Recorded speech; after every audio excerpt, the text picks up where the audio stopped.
Good morning and welcome to Sunday Special of Dr. Lamba's explaining Sikhism. Sikhism is the youngest religion of the world, and curiously, it has always been thought to be a part of Hinduism. But then the hardcore Sikhs always say that they are not Hindus. They are a separate religion, a separate entity, having separate identity. So there was a cleavage in the thought pattern. Nobody can deny that all the Sikh 10 gurus originally were Hindus. And Sikhism as a concept, as a religion, came into existence under the 10th Guru. The first 9 Gurus were out and out Hindus. Of course, revivalists, reformists. The way all reform movements started, it was not started to be a separate religion. And then when Guru Gobind Singh came in, even then he had no thought of starting a religion. He started the military wing of Hinduism. And that was what was believed to be. Gradually, however, it became a distinct religion having its own distinct scripture, separate church called Gurudwara, history, separate identity, and the ignorance that it's a different religion is largely due to lack of information among the people of the world. But now it's recognized as the youngest religion of the world, youngest organized religion of the world. And the people of the world all over recognize this. Of course, there are people who sometimes, because of their identity with fundamentalist Muslims, identify them with the Muslims as well. But that doesn't mean that Sikhism and Islam are the same. As a matter of fact, recently there has been more cleavage. Originally, even though Sikhism was recognized as a separate religion, it was a tradition in the Hindu families that the eldest son would be made a Sikh and the others might become Sikhs, might not become Sikhs. In my wife's family, there were 6 brothers, 3 were Sikhs, 3 were Hindus. One of my own uncles, paternal uncle, was a Hindu. So, there was not a division, and it was considered to be just that the blessings of the Gurus were sought, and as a homage, one child was made a Sikh. That was the reality at that time. And that continued for a long time. As a matter of fact, it was in 1929 that there was a Sikh scholar, Baba Khan Singh, who wrote a book, Hum Hindu Nahi, we are not Hindus, we are separate. And then Sikh Sabha movement came in. Then Gurdwara removal of the priests came in. Now Mahants, who were controlling Sikh Gurdwaras, till Sikh Sabha came into being, were basically Hindus. They were Sikhs, but they were Mahants like the priests. And in Sikhism, priest is not something ordained. Anybody can be a Granthi. So, this book written by Khan Singh was a rebuttal to that approach of Hindus who wanted to ensure that Sikhs do not go away from Hinduism. And then Arya Samaj movement came. with Arya Samaj movement coming in, there were more cleavage between the Sikhs and the Hindus. After partition, it became still stronger for the simple reason that there were some Hindus who said that our mother tongue is not Punjabi. Now Sikhs had, or even today they have, a sort of emotional attachment to Punjabi which is definitely something unexplainable, because Punjabi is a language not of Sikhs but of all Punjabis, whether they are Sikhs, Muslims or Hindus. And the Muslim scholars of Punjabi are much more, and the Punjabi spoken in Pakistan, for example, is a much better understanding of the language. Anyway, the Sikhs thought themselves to be the custodians of the language.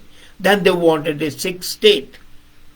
Earlier it was they wanted a Sikh majority state, which was created by Indira Gandhi by dividing Punjab into Punjab and Haryana. And then Sikhs wanted, some of them, wanted an independent country called Khalistan. Now I'm not going into the political aspect, but Sikhism was created out of Hinduism, and Hindu gods have used Ram, Krishna, Gopala, all the names of Vishnu and Brahma and Mahesh in Guru Granth. There are more than 1,000 times these names have been repeated. Guru Gobind Singh was an ardent worshipper of Shiva and Chandi, Durga. Basically, he wrote, as I discussed the other day, a complete epic, a ballad as well, in honor of Durga. And he also wrote Krishna Avatar, the birth of Shiva. And as a matter of fact, when many times Sikhs say that Diwali is not, some Sikhs say, is not a part of the Sikh religion, let me remind them that Guru Gobind Singh used to celebrate Diwali as any person would celebrate, and he wrote a hymn, Diwali ki raat dive baliyan, that is the night of the Diwali, let's lit lamps. But then, does it mean that Sikhs are Hindus? No. Now you see what happens. Religions always grow. Christianity grew out of Judaism. So many of the aspects of the Judah culture are incorporated in Christianity. For example, Sunday, Sabbath, is basically Jewish, and Christianity adopted it, and Sunday became a holy day. Then even Islam basically was created out of Judaism. Moses, Abraham, they were all Jews. And then their concepts were incorporated in Islam. But look, Islam and Judaism are at each other's throat. So they are not the same religion. So saying that simply because a religion evolved from a mother religion does not mean that they are the same. Now, let me say also, a mother gives birth to a child. As the child grows, becomes an adult, is he part of the mother? No, he is an independent individual. As a matter of fact, any living being would grow out of that. A tree grows out of a seed, but it's not a seed. It grows its own seed. The same happened with Sikhism. It grew out of Hinduism. And then slowly it established its separate identity, its own scriptures. Hindus have Vedas, Puranas, Mahabharata, Gita, then Dakshin Mimamsa, Uttar Mimamsa, Purva Mimamsa, Paschim Mimamsa. But Sikhs have only one, Guru Granth, though there have other religious books as well like Dasam Granth, but the identity of the Sikhism is by Guru Granth. Sikhs have their own symbols, their own dress, their code of conduct, their own rituals, their own ceremonies. So that shows that they have their distinct religious identity, but not in national identity. That's what I want to say. On page 100-136 of Guru Granth, it's very clearly written, we are neither Hindus nor Muslims. Na main Hindu, na main Muslim. But then, don't forget, this is what Bhai Bulle Shah also wrote. Then Bhai Gurdas, the man who first penned Guru Granth, he says, Muslims and Hindus have different paths. And at Mecca, when some Muslims asked Guru Nanak, who are you, according to your book ideology, are superior, the Hindus or the Muslims? And Nanak's reply was very profound. Both of them are suffering because they are not living a truthful life. One has a tasbih, the other has a mala. One reads Quran, the other reads Quran. And that's mentioned in that. So one God was a part of the Islam. But Sikhs incorporated it and they was belief in one God. No, Hindus do not have one God. They have a pantheon of gods. So does it mean that it's different? No. As a matter of fact, the Sikh culture, as I said, celebrates the Hindu gods. In Guru Granth, hundreds and thousands of times the Hindu gods are celebrated. But the real God is, as Guru Gobind Singh writes in Chandi Diwa, according to Sikh, is a separate one who even created these gods, the Shakti. So it's clear from Guru Granth written. Now, origin, as I said, is definitely from Hinduism, as a tree grows up trees. Then Sikhism is basically started in 1469 with the birth of Guru Nanak. Hinduism is traced to 10,000 years back, earliest religion ever practiced by any civilized man. Hindus believe in idolatry. Sikhs will have no clergy system, while Hindus have an established hierarchy of pandits. Guru Nanak introduced the concept of one God, Ek Onkar. But then curiously, Sikhs refer to the divine as Vaheguru. Now Vaheguru was first used by Patanjali, the word itself. And in Rig Veda there is a reference to Guru Nanak. Earlier, as I said, Hindus believe in a hierarchy of deities. Brahma as the foremost, followed by the Trinity, Brahma, Vishnu, Mahesh. Others are also there. But Sikhs believe, though they celebrate all the deities, but the God is one. Then the Manglacharan, the Hindus have Om Shri Ganesh Nama. The Muslims have Bismillah. And the Sikhs have Ek Onkar, Satgur Prasad. That's the Manglacharan sort of thing. They are different. The mode of greeting is different. For Hindus, the mode of greeting would be Ram Ram, Namaste. Muslims would say Assalamu Alaikum. And Sikhs would say Vaheguru Ji Ka Khalsa, Vaheguru Ji Ki Fateh. That's the most fundamental Sikhs. And then the other Sikhs would normally say Sat Sri Akal, which is a shortened form of Bole So Nihal Sat Sri Akal. But then the religious scriptures are different, as I said. Holy places of pilgrimage are different. Muslims would have their Makkah, Medina, Hindus have their Varanasi and Shivling and other places, and Sikhs have Amritsar, Anandpur, Nankana, Punjab, like that. direction of the worship is there. Sikhs have pilgrimage toward the east, Muslims toward the west. Sikhs don't believe in any direction, and that's why all Sikhs gurdwaras are open on one side. Hindu temples you would see are all opening towards the east. Muslim would always open towards the west. Then the time of bath, look at it. Hindus take bath after sunrise. The Muslims have wuzu, washing of the hands, of the mouth before namaz, and the Sikhs have shower every day early morning.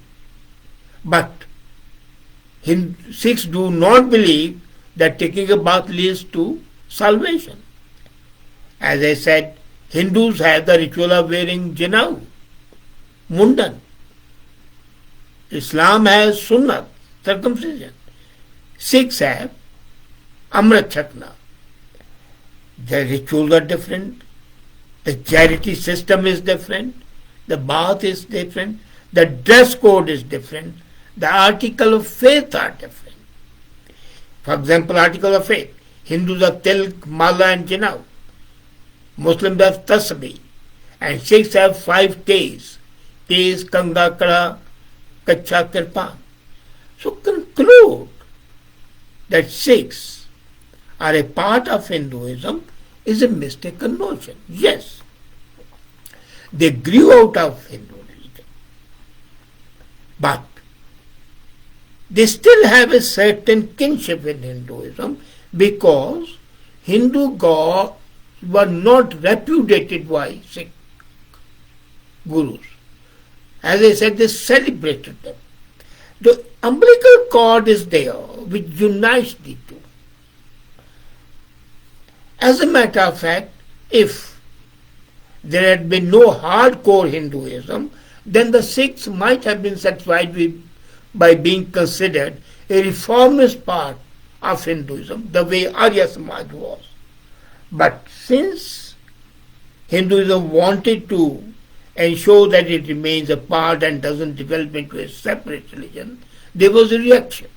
And then some self-seeking Sikhs also thought, why not have our own identity for their selfish interest? So there was a cleavage. But the cleavage has not penetrated the vast majority of the people. The vast majority of the people have remained what they were. The same one family. And even today, interestingly, if I tell you that in India, for example, all the laws made for Hindus are applicable to Sikhs as they are applicable to Buddhism and Jainism. Now, Buddhism and Jainism are by no stretch of imagination Hinduism. They are separate religions. The same is about the Sikhs. So the concept of having a thinking that Sikh is a part of Hinduism is wrong. But Sikhs are naturally aligned to Hinduism. Doesn't mean that they have not separate identity. They have a separate identity, but then they are not a part and parcel. Having a separate identity, they have no animosity with Hinduism. But as a matter of fact, as I said, they have no animosity with any religion. They have incorporated concepts from Islam. They have incorporated concepts from Jewishism. There are no concepts from Christianity except baptism. Now, Christians baptize by immersing the child in water. Here, the holy water made with sugar crystals and water is given to you as amrit, given through your eyes, put on your head, and the whole thing goes on.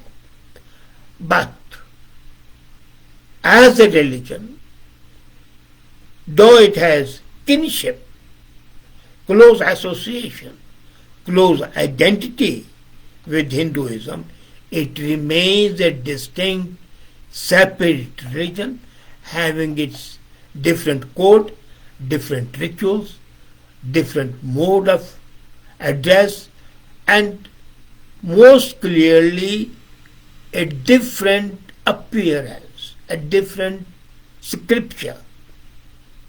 And if I tell you one thing, you might be amazed that if you look at any Gurdwara in Delhi or in Amritsar, even Golden Temple, you would find that the Hindus are there in a larger number than the Sikhs are. Because the Hindus also believe in these gods. So at a basic level, the animosity is not there, it's a kinship. As I said, even today the families have close-knit relationship that one brother may be Sikh, the other brother may be Hindu. So it's not hardcore division. There's no partition of minds. Basic concepts are identical, outer forms have changed, but then the outer forms determine distinctiveness, and that's what makes Sikh religion a separate religion